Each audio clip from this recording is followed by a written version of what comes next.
Yeah, this is level 1, the simulator, Electude Simulator challenge.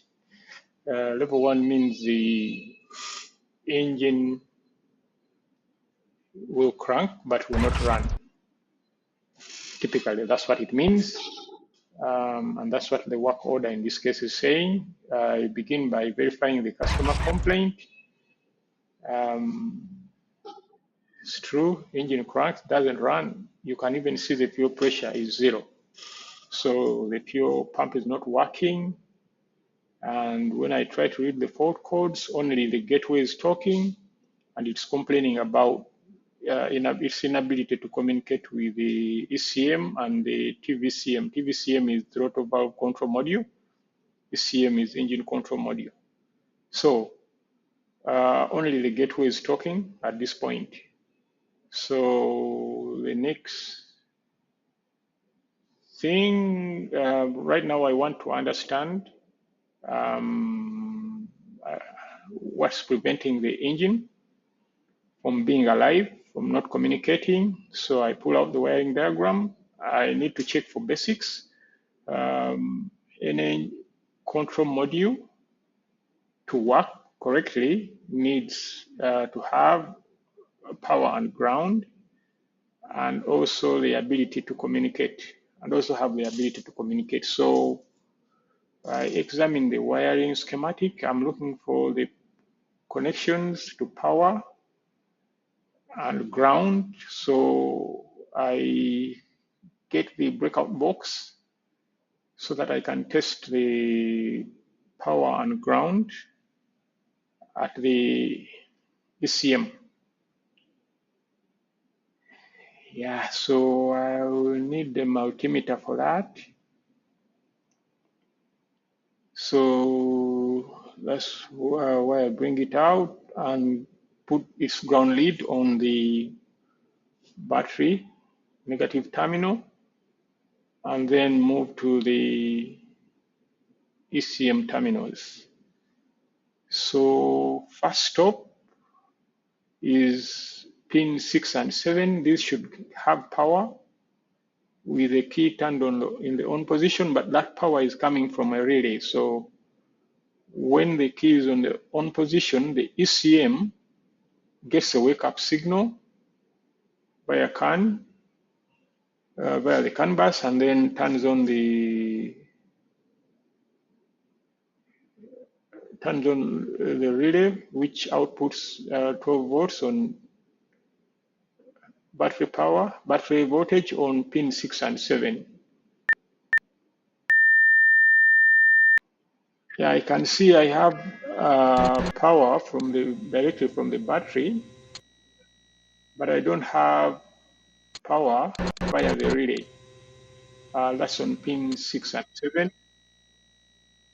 Yeah, and I also have full power, like I said, from the battery on pin, was it 27? But I also have a good ground on pin 3, but a bad ground on pin 37. Yeah, so it looks like I've found the culprit. Looks like I have a bad ground on pin 37.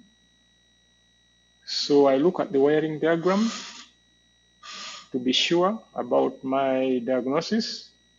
You can see pins 3 and 37 should be grounds. Yeah, it doesn't change. The status of the ground doesn't change even when it's not loaded. So this is clearly totally bad ground that cannot carry much current. It can't carry enough current to wake up the ECM. So of course the next step is to repair this ground on pin 37, which is what I go ahead and do. All the while keeping the multimeter on that pin 37. And as soon as I complete that repair, you can see the ground is back as confirmed, the full ground is back as confirmed by the multimeter. And Yeah, so I also need to see if the the engine computer is communicating with the diagnostic computer now. It is, and it has a number of fault codes which all disappear when I erase them. Next, the engine should be able to run now, so I go ahead and test it. Yeah, so the engine runs, and engine runs and functions correctly. Yeah, so the vehicle is fixed at this point. Yeah, so to reiterate very quickly, what I did was to confirm the customer complaint.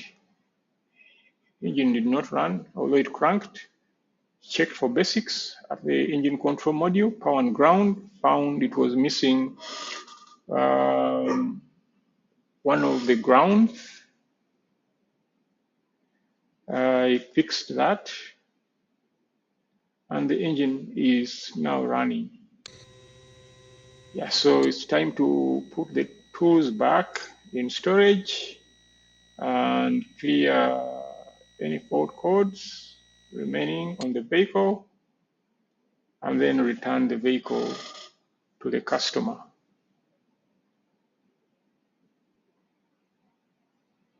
Which is what I'm doing now. And now I have to fill out the work order to explain the work that I've carried out on the vehicle. Vehicle is fixed, but this report needs to be done before the vehicle returns to the customer. These are all important steps that are required, especially because you're going to bill the customer. You have to explain to the customer what work was carried out on the vehicle. This is not a waste of time. This should be standard procedure in your workshop. Yeah, so I fill out the paperwork and the simulator confirms that I've attained the fix as required. Thank you.